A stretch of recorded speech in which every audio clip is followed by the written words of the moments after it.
Hi, and welcome to this special edition of Whiteboard Wednesday. What I want to talk about is the Samba vulnerability disclosed earlier this week.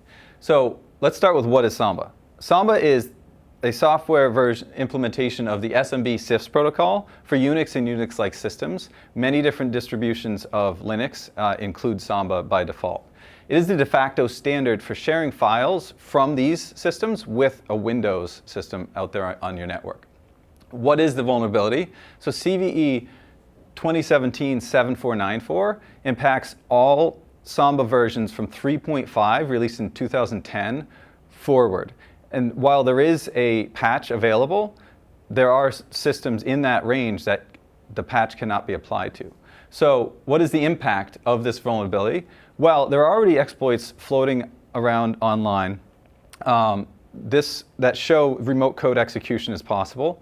And this impact is significant because in a file sharing protocol, the ability to upload malicious payloads and files across systems, sharing that on the network, could lead to a various degree of ability to worm or navigate your network and distribute these files as they wish. So what can you do?